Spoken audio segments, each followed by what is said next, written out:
Assalamualaikum warahmatullahi wabarakatuh. Selamat pagi Ibu dan teman-teman sekalian. Semoga dalam keadaan sehat selalu. Yang saya hormati Ibu Dr. Insinyur Zulfarina MSI selaku dosen pembimbing seminar biologi saya. Kemudian yang saya hormati Ibu Dr. Randus Yuslim Fauzia MS. Lalu yang saya hormati Ibu Dr. Randus Darmawati MSI. Nah, pada pagi hari ini saya Aprilia Adila Putri akan memseminarkan makalah yang telah saya susun. Adapun judul dari makalah saya yaitu peranan model pembelajaran blended learning dalam proses pembelajaran biologi untuk meningkatkan kemampuan berpikir tingkat tinggi dan hasil belajar siswa di masa new normal. Adapun yang melatar belakangi saya dalam menuliskan makalah ini adalah 3 hal. Nah, yang pertama itu adanya pandemi COVID-19 yang melanda Indonesia pada Maret tahun 2020 lalu. Nah, dengan adanya pandemi ini, maka berdampak pada segala aspek kehidupan kita, di mana warga Indonesia itu diharuskan stay at home ataupun tetap di rumah dan meminimalisir kontak langsung dengan orang lain. Kemudian setahun lebih sudah pandemi ini melanda Indonesia, maka kini Indonesia telah memasuki yang namanya fase tatanan kehidupan baru atau new normal. Nah, adapun new normal ini menurut Ketua Gugus Tugas Penanganan COVID-19, Bapak Wiku Adhisa Smita, new normal adalah perubahan perilaku di mana kita tetap beraktivitas sebagaimana mestinya, namun dengan ditambahkan penerapan protokol kesehatan guna meminimalisir penularan COVID-19. Hal ini akan dilakukan dalam segala aspek kehidupan kita nantinya, termasuk juga dalam bidang pendidikan. Nah, oleh sebab itu, untuk menanggapi era new normal ini, maka pemerintah akhirnya mengeluarkan suatu surat keputusan, yaitu Surat Keputusan Bersama atau SKB Menteri Pendidikan dan Kebudayaan, Menteri Agama, Menteri Kesehatan, dan Menteri Dalam Negeri nomor 4/KB/20 tentang panduan penyelenggaraan pembelajaran pada semester genap tahun ajaran dan tahun akademik 2020-2021 di masa pandemi COVID-19, di mana dalam surat keputusan tersebut, pemerintah pusat memberikan wewenang secara penuh terhadap pemerintah daerah yang lebih mengetahui kondisi daerahnya untuk memberikan izin atau tidaknya proses pembelajaran tatap muka itu berlangsung. Nah, dari ketiga hal ini, maka kita sebagai calon guru biologi ataupun guru biologi itu haruslah mempersiapkan suatu model pembelajaran yang cocok diterapkan pada masa new normal ini. Oleh sebab itu, maka saya tertarik untuk menuliskan suatu makalah mengenai kajian peranan model pembelajaran blended learning dalam proses pembelajaran biologi untuk meningkatkan kemampuan berpikir tingkat tinggi dan hasil belajar siswa di masa new normal. Karena salah satu model pembelajaran yang cocok diterapkan saat new normal ini adalah model pembelajaran blended learning. Selanjutnya, adapun rumusan masalah yang dapat kita tarik dari makalah saya, yaitu adalah bagaimana peranan model pembelajaran blended learning dalam proses pembelajaran biologi untuk meningkatkan kemampuan berpikir tingkat tinggi dan hasil belajar siswa di masa new normal. Kemudian, tujuan masalahnya yaitu adalah untuk mengetahui peranan model pembelajaran blended learning dalam proses pembelajaran biologi untuk meningkatkan kemampuan berpikir tingkat tinggi dan hasil belajar siswa di masa new normal.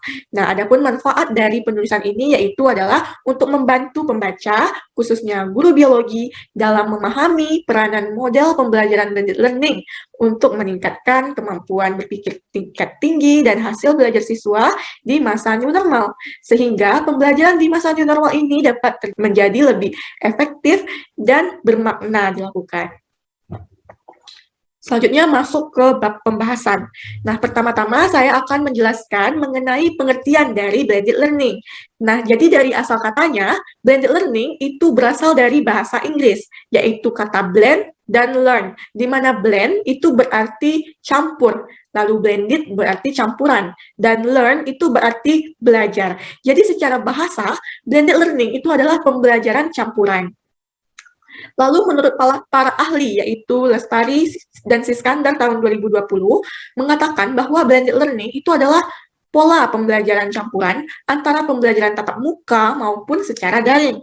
Lalu menurut Farudin tahun 2020, blended learning itu adalah pembelajaran yang mengkombinasikan antara tatap muka atau pembelajaran konvensional dengan belajar mandiri secara online di rumah.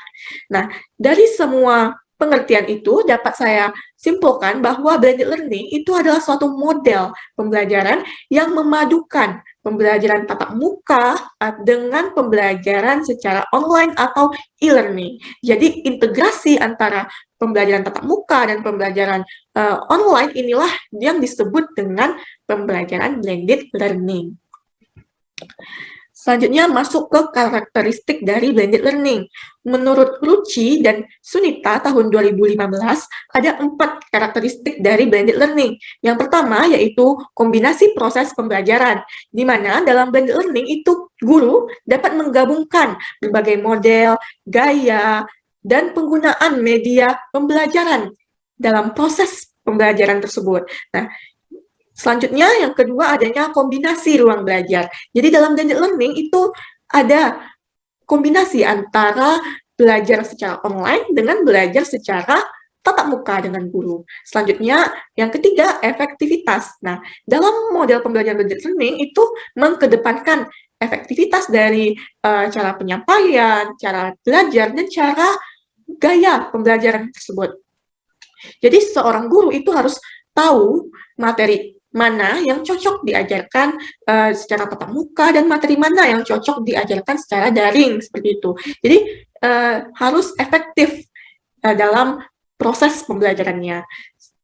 Selanjutnya, adanya fasilitator dan motivator. Nah, jadi dalam blended learning itu peran sebagai fasilitator itu sangat penting, di mana guru itu memfasilitasi siswanya untuk belajar dengan memberikan sumber-sumber belajar, media-media belajar, dan pembimbingan dalam belajar tersebut. Selanjutnya, peran motivator juga sangat penting. Jadi seorang guru itu harus memotivasi siswa semangat belajar mandiri. Demikian juga dengan orang tuanya di rumah. Nah, jadi keempat karakteristik ini ada dalam model pembelajaran blended learning. Selanjutnya, unsur-unsur blended learning. Jadi menurut Soler tahun 2017, ada 6 unsur yang harus ada dalam model pembelajaran blended learning. Nah, yang pertama itu adalah tatap muka. Jadi dalam model pembelajaran blended learning itu harus ada tatap muka atau interaksi antara guru dan siswanya secara langsung. Nah, tatap muka ini dapat terjadi secara luring ataupun secara daring, di mana secara luring itu bertemu secara langsung dengan gurunya, dan daring itu bisa terjadi secara online dengan media platform meeting seperti Zoom Meeting dan Google Meet. Nah, jadi yang penting adanya interaksi langsung antara guru dan siswa tersebut. Nah, tatap muka ini guru menyampaikan materi dasar kepada siswa untuk selanjutnya dipelajari siswa secara mandiri di rumah. Yang kedua, unsur yang harus ada adalah belajar mandiri. Nah, setelah guru itu menyampaikan gambaran mengenai materi, maka siswa harus belajar mandiri di rumah untuk memperdalam pemahaman materi yang disampaikan oleh guru tadi. Selanjutnya, nomor 3, adanya penggunaan aplikasi. Nah, jadi dalam model pembelajaran blended learning, siswa dan guru itu harus memaksimalkan penggunaan aplikasi untuk sebagai media dan sumber belajar, agar pembelajarannya menjadi efektif. Nah, selanjutnya yang keempat, kegiatan tutorial. Dalam blended learning juga harus ada namanya kegiatan tutorial, di mana guru itu berperan sebagai tutor atau pelatih yang memberikan bantuan atau bimbingan belajar kepada siswa untuk membantu kelancaran proses belajar mandiri ataupun kelompok siswa. Jadi setelah guru itu menyampaikan gambaran pembelajaran dan memberikan tugas, tidak serta-merta ia lepas tangan terhadap siswa. Perlu adanya kegiatan tutorial ataupun pembimbingan, pemberian bantuan kepada siswa itu dalam menjalankan proses pembelajarannya secara mandiri.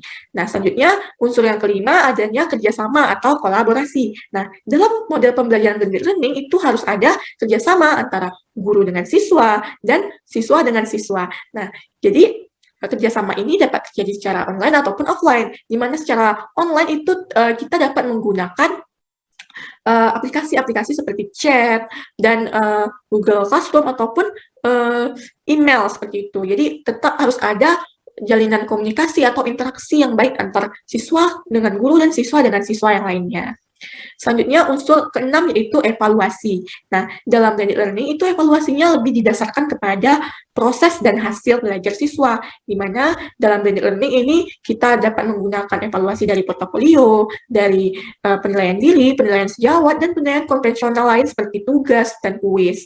Nah, jadi intinya dalam blended learning itu evaluasinya lebih bervariasi, tidak hanya satu evaluasi mengenai tugas-tugas saja, namun ada evaluasi-evaluasi lainnya yang berkenaan dengan penilaian proses pembelajaran itu dan hasil dari pembelajaran itu. Jadi harus adanya variasi penilaian di dalamnya. Selanjutnya kita masuk ke langkah-langkah blended learning. Nah, jadi menurut Ramsey tahun 2021 itu ada 5 sintaks atau langkah-langkah dari model pembelajaran blended learning. Nah, yang pertama itu adalah pencarian informasi. Nah, jadi pencarian informasi ini guru akan memfasilitasi siswa ataupun membimbing siswa untuk mencari informasi dari berbagai sumber yang valid. Nah, sumber-sumber ini harus terpercaya. Nah, ini dapat terjadi secara online ataupun offline. Yang kedua adalah menemukan, memahami, dan mengkonfrontasikan ide atau gagasan. Nah, jadi setelah guru membimbing siswa untuk mencari informasi, maka siswa selanjutnya akan menemukan dan memahami atau mengkonfrontasikan, mempertemukan ide atau gagasan-gagasan yang telah ia cari tadi. Nah, hal ini dapat terjadi secara online. Selanjutnya yang ketiga, itu adalah menginterpresentasikan informasi atau pengetahuan dari berbagai sumber yang didapatnya. Nah, setelah siswa menemukan dan memahami ide atau gagasan tadi, maka ia harus menginterpresentasikan atau menafsirkan informasi itu secara online. Nah, selanjutnya yang keempat yaitu mengkomunikasikan ide atau gagasan hasil interpresentasinya. Nah, setelah ia menafsirkan informasi yang didapat, maka siswa haruslah mengkomunikasikan ide ataupun gagasan hasil penafsirannya. Nah, ini dapat terjadi secara online ataupun offline. Dan yang terakhir yaitu mengkonstruksikan pengetahuan dan menarik kesimpulan. Jadi, setelah siswa itu mengkomunikasikan dan akan terjadi setelah terjadi diskusi, maka akan terjadinya konstruksi pembangunan ide. Dari ide-ide yang telah didapatnya, muncullah gagasan ataupun ide yang baru yang hasil dari diskusi tadi. Dan siswa dapat menarik benang merah ataupun kesimpulan ataupun konsep dari materi ataupun persoalan yang dibahas. Hal ini dapat terjadi secara online ataupun offline. Selanjutnya, saya akan membahas kelebihan dan kekurangan blended learning. Nah, dari segi kelebihan, blended learning ini memiliki suatu kelebihan yaitu hemat waktu. Nah, jadi dalam menggunakan model blended learning, maka kita akan menggunakan model pembelajaran secara daring ataupun online. Nah, ini sangat hemat waktu karena dapat diakses di mana saja dan kapan saja. Selanjutnya, hemat biaya. Dengan kita menggunakan model pembelajaran blended learning dan model pembelajaran yang itu adalah model pembelajaran online, maka siswa tidak harus ke sekolah setiap waktu seperti itu. Jadi bisa menghemat biaya transportasi. Demikian pula dengan sumber-sumber belajar dan media-media belajar. Dalam blended learning mungkin sumber-sumber belajar dan media-media belajarnya lebih kepada sumber belajar online, seperti misalnya e-book, website, ataupun video-video PPT yang dibagikan oleh guru. Oleh sebab itu, hal ini dapat menghemat biaya dibanding kita membeli buku-buku yang mahal. Selanjutnya, yang ketiga, mudah diakses. Dengan pembelajaran secara online yang memanfaatkan berbagai teknologi, maka pembelajarannya itu akan mudah diakses dimanapun dan kapanpun. Selanjutnya, yang terakhir adalah fleksibel, dapat menyesuaikan dengan kebutuhan siswa. Jadi ketika siswa itu memiliki waktu luang, maka dia bisa mengulik kembali pembelajaran karena pembelajarannya itu di-post secara online oleh gurunya, seperti itu. Di samping adanya kelebihan, maka ada juga kekurangan dari blended learning.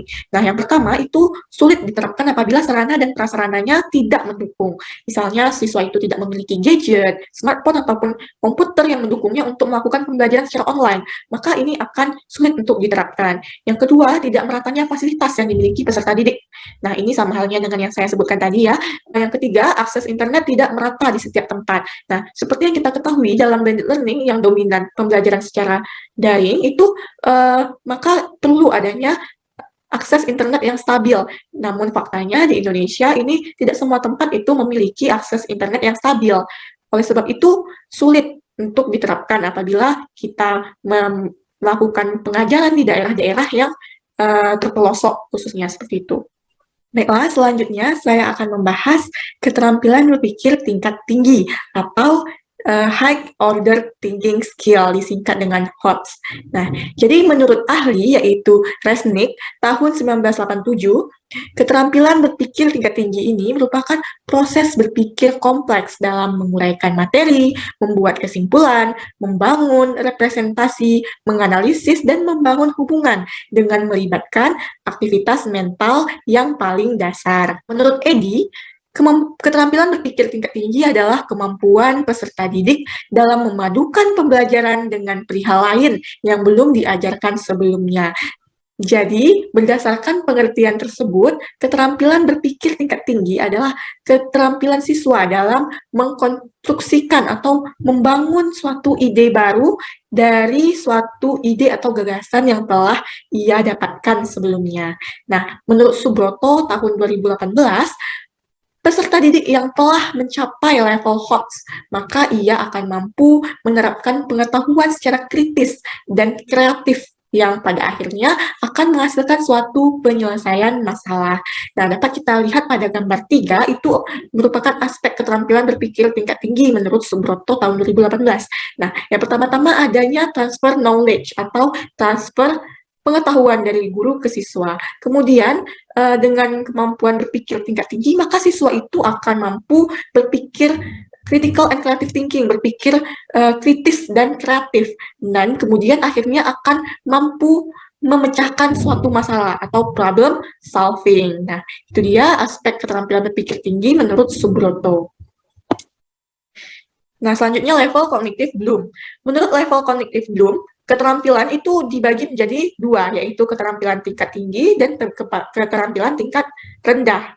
Nah, level cognitive Bloom, revisi dari Lorin dan Anderson dan kawan-kawannya, terbagi menjadi 6 tingkatan, di mana C1, C2, dan C3 itu masih dalam kategori keterampilan berpikir tingkat rendah atau LOTS, Lower Order Thinking Skill. Lalu ya C4 dan C5 dan C6 itu termasuk dalam keterampilan berpikir tingkat tinggi atau HOTS, High Order Thinking Skill. Nah, jadi yang termasuk dalam keterampilan tingkat tinggi menurut level Cognitive Bloom itu adalah menganalisis, mengevaluasi, dan mencipta. Selanjutnya, bagaimana penerapan dari blended learning ini terhadap kemampuan berpikir tingkat tinggi siswa?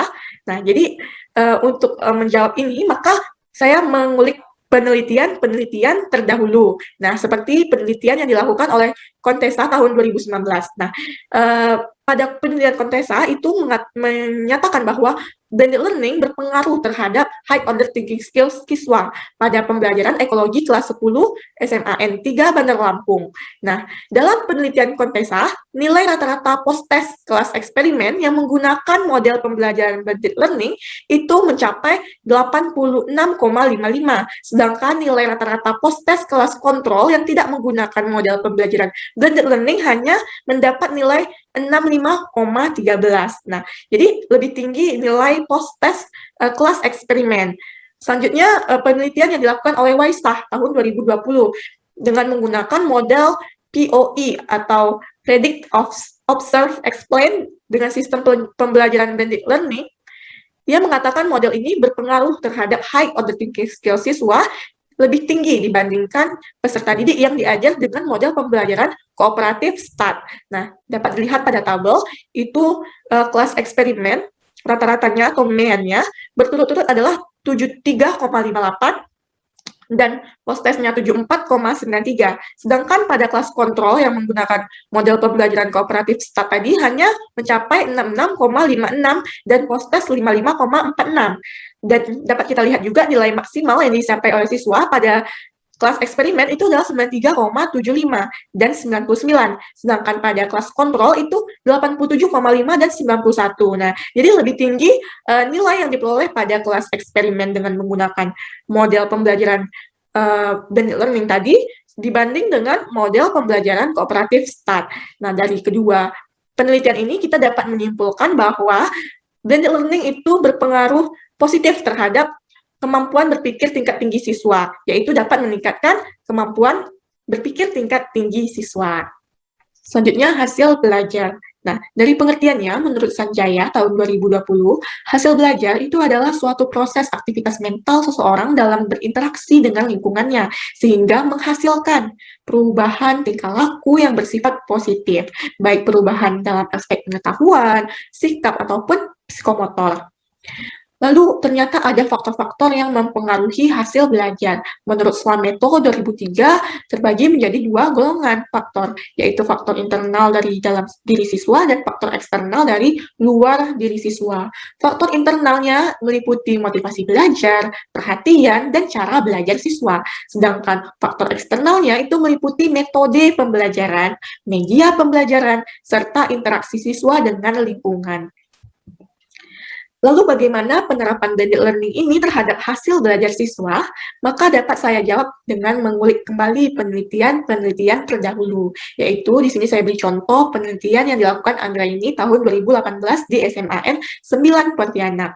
Nah, jadi hasil belajar peserta didik itu meningkat setelah menggunakan model pembelajaran blended learning berbasis Edmodo, di mana hasil belajar peserta didik itu masuk ke dalam kategori sangat baik, dengan rata-rata 80,5 dan persentase ketuntasan 91%, dibandingkan hasil belajar setelah tatap muka saja, dengan rata-rata yang hanya 53,6 dan persentase ketuntasan yang hanya 18,7%.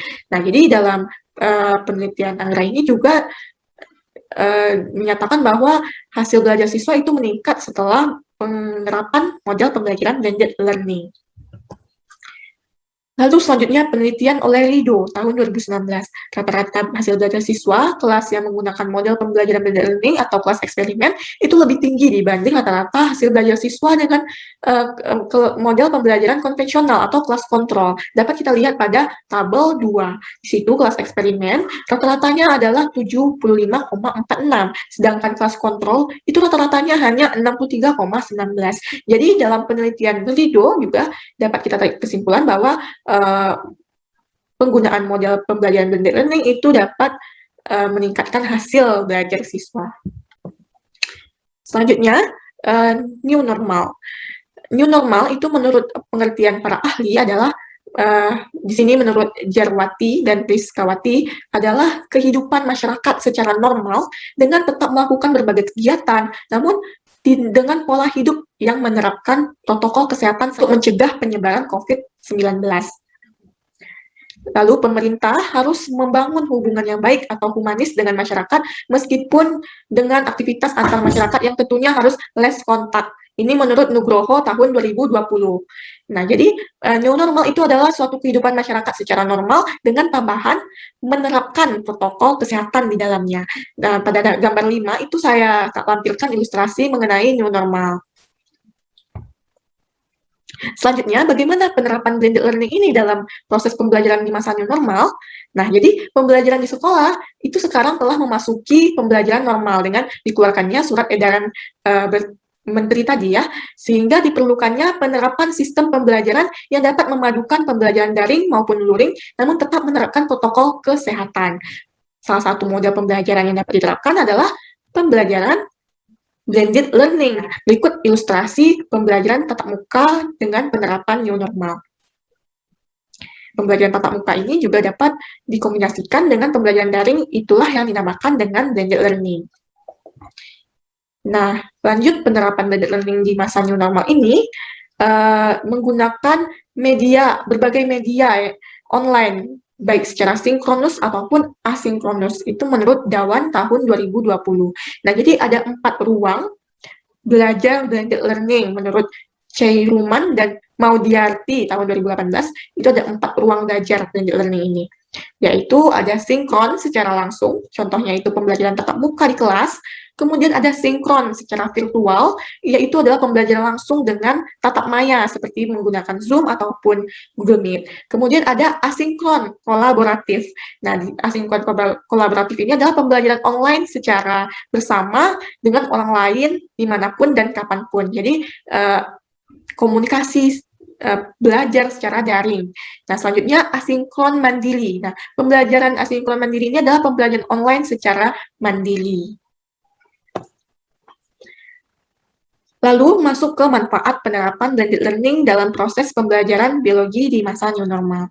Nah, ada menurut Graham Allen Urey, itu penerapan blended learning memiliki 3 manfaat. Ada 3 alasan penerapan blended learning itu.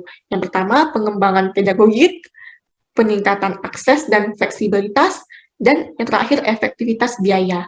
Nah, dengan melakukan pembelajaran blended learning, maka pedagogik dari tradisional itu akan berpindah ke pedagogik digital, akan berkembang menjadi pedagogik digital. Jadi seorang guru itu dengan menerapkan blended learning nantinya akan memiliki gaya belajar yang bervariasi, pemanfaatan teknologi yang bervariasi seperti itu, lebih ke pedagogik digital dan meninggalkan kebiasaan lama yang masih tradisional. Selanjutnya, alasan yang kedua, peningkatan akses dan fleksibilitas. Nah, dengan menerapkan model pembelajaran blended learning, maka pembelajarannya akan berbasis teknologi yang memudahkan akses dan fleksibel dilakukan dimanapun dan kapanpun. Seperti itu. Yang ketiga, meningkatkan efektivitas biaya. Dengan penerapan blended learning, maka belajar dari rumah dengan memanfaatkan internet, media sosial, dan laboratorium maya misalnya, maka ia akan meningkatkan efektivitas biaya, mengurangi kos ataupun biaya belajar siswa, namun tetap efektif ataupun efisien dilakukan karena sumber belajarnya berbasis online. Baiklah, yang terakhir masuk kita ke simpulan dari makalah yang saya tulis. Nah, jadi dari jabaran tadi dapat disimpulkan bahwa model pembelajaran blended learning itu berperan dalam meningkatkan kemampuan berpikir tingkat tinggi, hasil belajar siswa, serta efisien diterapkan pada pembelajaran biologi di masa new normal ini, karena adanya 3 alasan tadi, yaitu adanya pengembangan pedagogik, peningkatan akses dan fleksibilitas, lalu efektivitas biaya. Nah, selanjutnya saran kepada guru ataupun tenaga pengajar, khususnya guru biologi, untuk mempertimbangkan penerapan model pembelajaran blended learning ini sebagai upaya meningkatkan kemampuan berpikir tingkat tinggi dan hasil belajar siswa. Namun, guru haruslah kreatif dan inovatif dalam merancang pembelajaran blended learning ini, serta menggunakan berbagai media agar pembelajaran ini dapat menarik. Nah, jadi dari jabaran yang telah saya sampaikan tadi mengenai manfaat-manfaat blended learning dan bagaimana efektivitas blended learning itu, efisiensi blended learning, lalu peningkatan hasil belajar dan berpikir tingkat tinggi siswa dengan menggunakan blended learning, dan proses pembelajarannya cocok untuk dilakukan di era new normal ini, maka saya menyarankan guru untuk mempertimbangkan penggunaan model pembelajaran blended learning. Baiklah, itulah presentasi saya pada pagi hari ini. Semoga bermanfaat. Saya akhiri, wabillahi taufik wal hidayah. Assalamualaikum warahmatullahi wabarakatuh.